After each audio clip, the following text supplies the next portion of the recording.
Vamos começar mais um Café com Análise e recebendo um convidado muito especial, na qual o Gaio vai nos apresentar pela proximidade que ele tem com o nosso convidado. Vamos, Gaio. Bom, a minha apresentação não teria como não ser plena de carinho, de admiração, né? Porque eu tive a honra de ser produtor dele na TVE, lá no início dos anos 90, no TVE no Carnaval. Fizemos um trabalho muito bonito, eu era produtor e repórter dele, né? E depois, no meu trabalho em rádio, eu produzi muitos encontros com ele na rádio, na TV Pampa.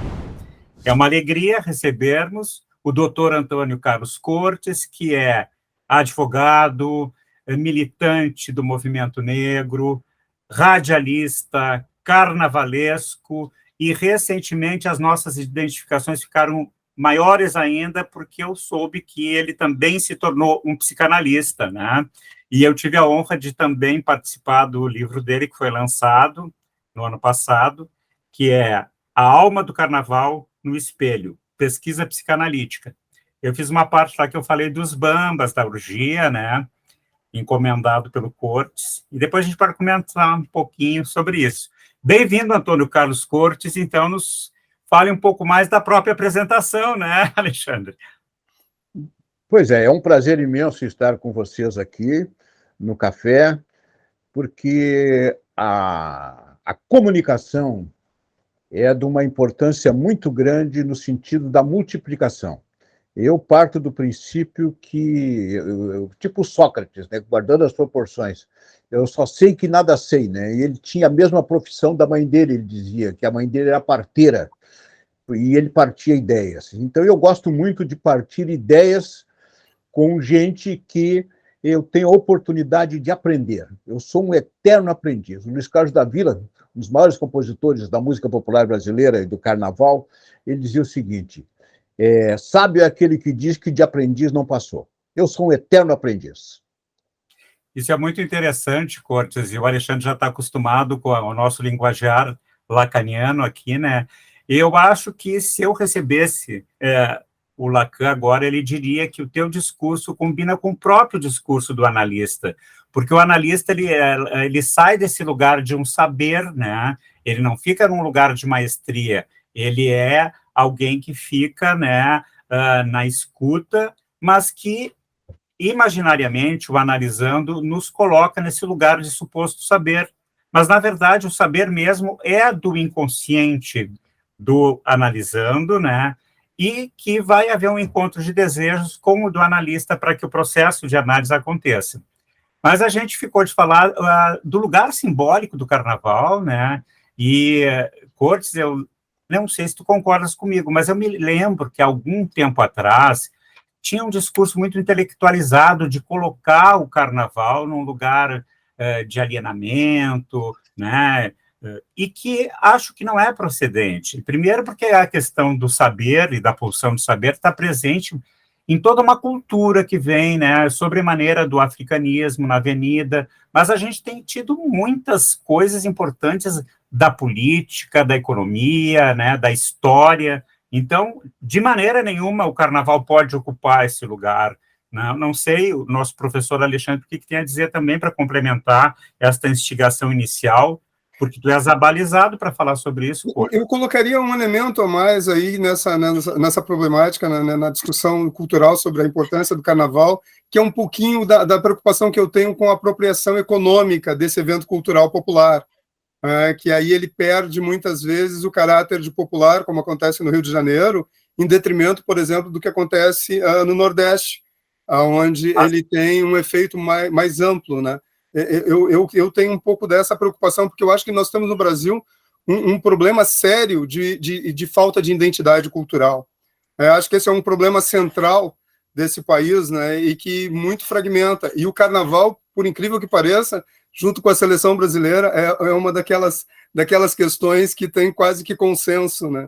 Então é importantíssimo para a gente conversar sobre ele, não, Cortes? Professor Alexandre, o senhor vai ao ponto diretamente, né? Aquela coisa que se diz que à luz de uma sala de cirurgia, né? ou seja, vai direto no ponto. O Fernando Pamplona, um dos maiores carnavalescos e intelectuais brasileiros de todos os tempos, ele dizia o seguinte: o carnaval brasileiro vive de 3 grandes mentiras. A primeira grande mentira, que o carnaval brasileiro é carioca, aquela coisa da escola de samba. Segunda grande mentira, que o carnaval carioca é a escola de samba. E a terceira grande mentira, que a escola de samba é a primeira. E ele dizia exatamente isso, porque o carnaval em si, hoje, no Brasil, que é uma cultura vasta, ampla, o carnaval ele tem 2 momentos, assim, eu divido em 2 momentos. O carnaval competição, que é das escolas de samba do Rio de Janeiro, de Porto Alegre, de São Paulo, do Espírito Santo, competição. E o carnaval participação, que é esse carnaval que o professor Alexandre comenta, que é o carnaval lá da Bahia, o carnaval do Recife, Maracatu, Alforchefe, isso, né? Os blocos, tá? Só que os blocos, aí eu fico aqui, por exemplo, em relação a Porto Alegre, os blocos, veja bem, há um divisor, como disse o doutor Maico Guimarães, nosso colega radialista também, mas doutor em comunicação, ele disse o seguinte, que há uma divisão muito grande no carnaval do Rio Grande do Sul. Primeiro, jogaram o carnaval, o desfile das escolas de samba, que era no centro de Porto Alegre, para as savanas, como diz o Luiz Armando Vaz, lá no Porto Seco. Jogaram a negrada para lá. O carnaval era de negro, toca para lá. E prometeram, o poder público municipal prometeu construir as arquibancadas. Até hoje não construiu. Lá estão os barracões, eu não gosto do termo barracão, mas só para ser didático, oficinas de arte, que eu costumo dizer, porque ali se constroem as alegorias bonitas, lindíssimas. E aí, o que aconteceu? Esse eixo do Carnaval do Centro ficou ocupado pelos blocos. E aí tu pega, por exemplo, o Bloco da Laje, e aí não sou eu que estou dizendo, mas é o Ronald Augusto também, um intelectual, diz o seguinte: no Bloco da Laje não tem gente da Laje. Ou seja, tu tem os negros aonde? Na bateria e um pouquinho aqui, um pouquinho ali. São poucos, tu tirando a banda da Saldanha, tu tirando me falta até a lembrança, mas tem o bloco do Inho, do nosso amigo Inho, que é panela de samba. Né? Esses têm aí uma participação negra, mas tem lá as Virgens do Bolinha, lá no IAPI, mas são poucos. Então, tiraram os negros do seu eixo principal e jogaram para a savana. Então, isso é uma divisão.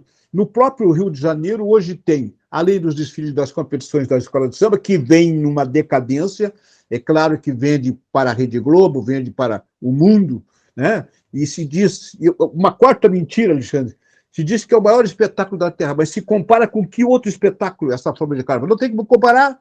Aí diz que é o maior espetáculo da Terra, não é bem assim. Eu vejo a importância do carnaval competição do Rio de Janeiro, no que diz respeito a ensinar a própria história, quando tem um enredo forte, um enredo que, por exemplo, que falava do Tiradentes, dizia o quê? Joaquim José da Silva Xavier. No próprio enredo já está dizendo todo o nome do Joaquim, do Tiradentes, e está dizendo a data que ele morreu.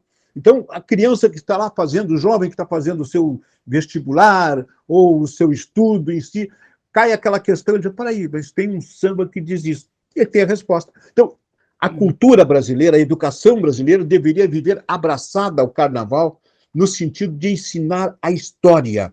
Né? Tem o Salgueiro, quando falou da liberdade, falava do que? O abraço da maçonaria no que diz respeito à liberação, à absolvição, a acabar com a ditadura da escravização no Brasil. Então, tudo isso é importante. Se tu pegar um samba enredo histórico da Mangueira, do Rio de Janeiro, que diz assim: será que já caiu a liberdade? E aí vai contando todo aquela coisa. Hoje, o negro está aparentemente liberto, mas preso na miséria da favela. Pois é, eu fiquei pensando, te escutando, Cortes, escutando os questionamentos do Alexandre. A questão do carnaval, todas essas questões, elas estão dentro do contexto de uma sociedade que é capitalista e neoliberal, né? Então, são contradições que existem em qualquer evento, em qualquer, né? Hoje, como está difícil para a gente ir num show, como está caro, né? Como existe uma questão de elitização do acesso à cultura. Bom, isso eu acho que é uma demanda para políticas públicas de cultura, né? De que se popularize.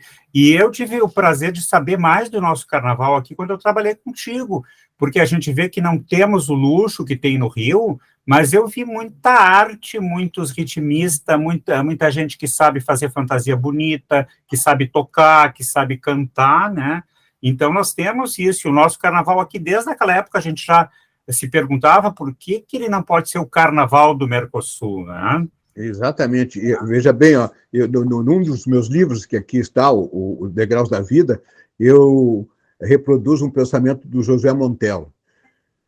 E ele diz: é preciso que as pessoas percebam que a escola de samba é uma demonstração de cultura, por vezes mais requintada, aquilo que tu falou, Gaio, do ponto de vista da escultura, da apresentação, do colorido, da música, do balé, uma invenção e a sua sublimação. E entra aquela coisa assim, da sublimação lá que o Freud contava no que diz respeito à sexualidade, e que está presente, mas é uma sublimação no sentido do poder da energia que sobe, aquela pulsão, né, que sobe. Então, eu vejo da seguinte forma, eu narro isso nesse livro que tu comentou, nesse recente livro que eu lancei, que é A Alma do Carnaval, no Espelho, a pesquisa psicanalítica, onde eu falo da ocitocina e da serotonina. Por que eu falo da ocitocina? Exemplificando. Eu tenho uma crítica muito forte à psicanálise em si, porque a psicanálise nunca deitou um olhar sobre a cultura do carnaval em si, né? Distinguia, porque assim, não é cultura, a cultura popular não é cultura.